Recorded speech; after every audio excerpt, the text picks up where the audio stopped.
My name is Neil Suri, and when I was 16 years old, I created a way to detect forest fires the second they start.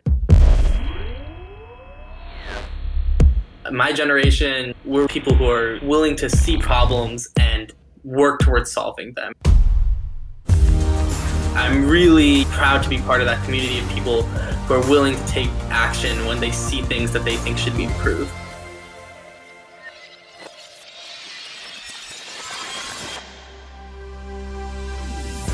Hey, I'm Danni Washington, and welcome to The Genius Generation, the podcast about young people who are changing our world in big ways.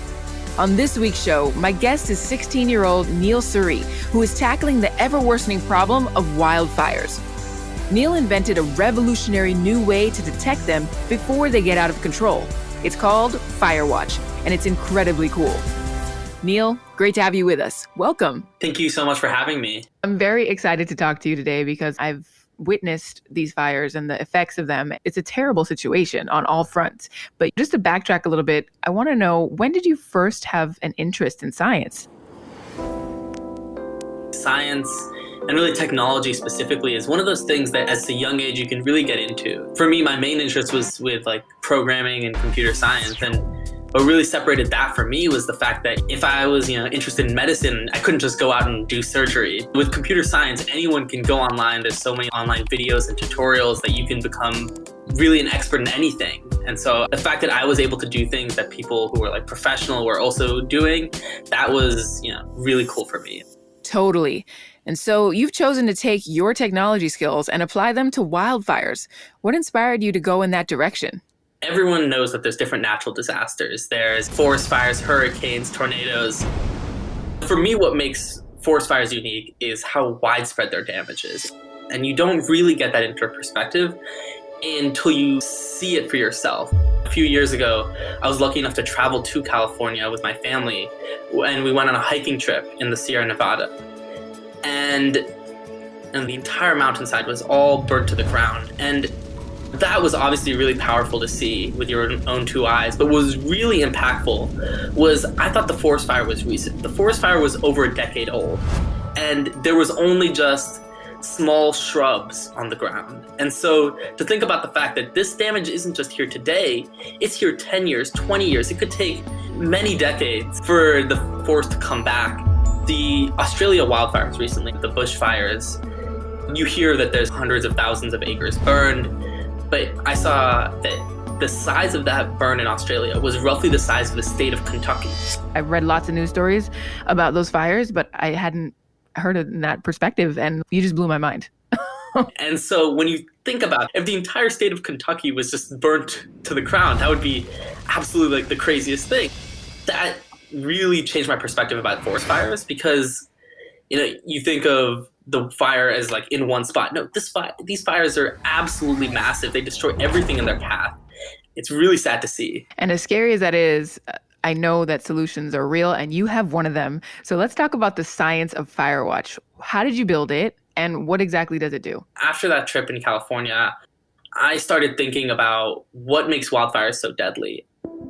And I talked to an ex-firefighter. And what he told me is one of the reasons that forest fire detection is so important is because fires really experience exponential growth. You have one tree that lights two more trees on fire. Each of those trees lights two more trees on fire. And all of a sudden, it's uncontrolled. And it's really important to catch the fires when they're really early, because when they're early, they still can be contained. And that's where FireWatch comes in. I looked at the existing wildfire detection infrastructure, both in the US and abroad, and I really thought that it was ripe for disruption. For many years, it was just some dude in a tower. Now we've mostly switched from someone watching to camera-based approaches, but they're ridiculously expensive. They can cost upwards of $70,000. And I'm there's no reason that I can't do it cheaper. Your iPhone has as good a camera in it, and that's significantly cheaper. And starting from that perspective, I went to work on FireWatch. So the first thing that I did was I made a machine learning algorithm, and it uses the cameras to detect the smoke from the fire. Basically, I went through and I found thousands of images of forest fires. And I found thousands of images without forest fires. And I just fed them into this algorithm. And it was able to determine, first of all, is there a fire in this image? And then where is the fire? So those are like the pixel coordinates of this fire. But if you tell a firefighter, hey, the fire is at 133, 2017, that's just pixel coordinates and image. What are they going to do with that? What they really want to know is they want to know the latitude and longitude of the fire. And what I realized is the renderings from Google Earth were almost exactly the same as the images I was taking. And so I had a light bulb moment and I realized I could take those pixel coordinates and I could match them to this Google Earth image and I can figure out the latitude and longitude from that. And so that's how I'm able to provide first responders, not just with, hey, there's a forest fire in this area. I can say these are the exact latitude and longitudes of the fire. And that's something that's really never been done before. But what really sets FireWatch apart is the price. And so when you have these really expensive devices, you put them in really critical spots that can detect a large area, but there still might be blind spots when they're so expensive. With FireWatch, if you can't see the fire from one angle, you might be able to see it from another angle. That's really important. And so it's one of the reasons that FireWatch is able to be more effective because you're able to have more of the devices. Wow, Neil, I'm super impressed. That makes so much sense. And why haven't we figured this out from before? But I'm glad you did. So tell us about how you built the mechanics of it. What does it look like? Describe it to us. The device itself is just a small box which houses the internal battery and computer. And it has a tentacle that comes up and out. And on that tentacle is what I call the camera hub. And that has 4 cameras that face 90 degrees each. And so that provides 360-degree coverage. That is awesome. Now, you mentioned price point before and how important it is to keep these devices affordable. How much does it cost to make one of these? The FireWatch device to build costs $120. And when you compare that to even the cheapest of current devices cost like in the tens of thousands. And so you're talking about like a really big price reduction. And it's really important outside the United States. The country that has the most number of wildfires each year is the Democratic Republic of the Congo, which is also one of the poorest nations in the world. They have basically non-existent fire detection infrastructure. And so it's really important in developing nations to help out with that, especially you look at the Amazon rainforest fires. That area is so massive. There's just not currently detection infrastructure across most of the region. Is that one of your aspirations? Do you hope to take your technology over to those areas of the world? Absolutely. So does each FireWatch device, does it send a signal to some server where you can see those images? Or is it like an alarm system? How does that work? Yeah, so the device is completely, on its own. It has a solar panel on top.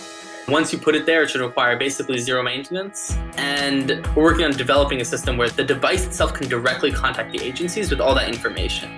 The way that happens is there's actually a 4G modem on board in the device. And the area that I'm operating right now is these rural areas, but they still have cell phone service, albeit pretty slow. As I'm expanding, inside the device is room to house satellite communication. Because when you're in the middle of nowhere, there's no cell towers nearby. And so that's one of the things that I'm working on right now is working on that satellite communication integration. My work is never finished. Tell me about the moment when you finally got the FireWatch to work.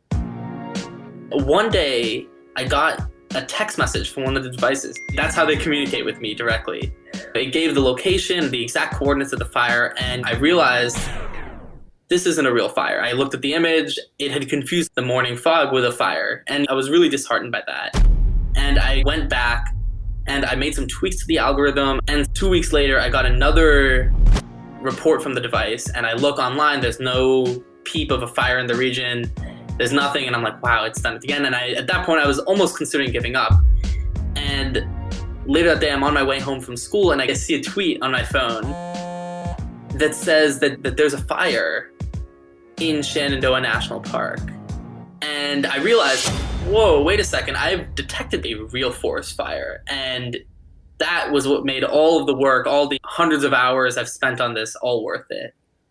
That is so awesome. And hopefully it inspires more young people like yourself to explore building whatever they think is the solution that's needed in the world and just go for it. Absolutely. I think that my generation, maybe more than in years past, we're really a generation of people who are like willing to see problems and work towards solving them. And I think anyone can do that. It can be with technology and science. In my case, it can be with social justice in other ways. I'm really proud to be part of that community of people who are willing to take action when they see things that they think should be improved. That's so cool. Thank you, Neil, so much for spending time with us today. I have such a good feeling about this. We definitely need more people like you in the world. So thanks so much. Thank you so much for having me. Thank you so much for listening to this week's episode of The Genius Generation. If you enjoyed this episode, please make sure to rate and subscribe. The Genius Generation is a podcast created by Seeker and Trax. The show is hosted by me, Danni Washington. Emily Feld and Eben Hall are our producers.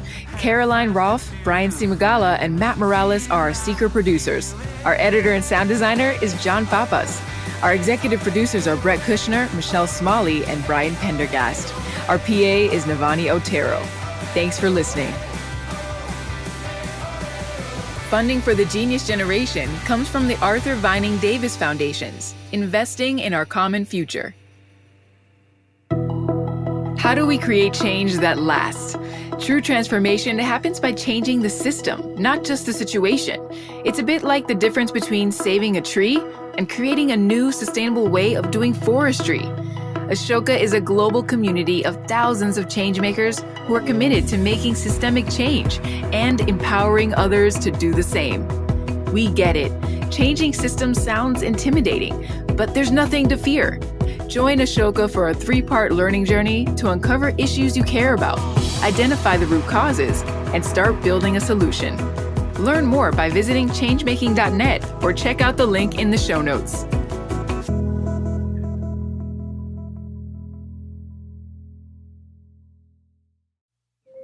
Ancient Greece. Well, I suppose that's what some people say. But was it all that long ago? Those days of magic and prophecy. Oh my gods! Of princesses and wicked kings. Take it! Father! Take the child! Your Grace, we dare not touch the child of Zeus. Of lovely nymphs and terrifying monsters. Oh boy. I suppose you can call it ancient if you like, or mythological. Me, I call it essential listening. It's live from Mount Olympus. Young mortal listeners most cordially invited. Do subscribe wherever you get your podcasts.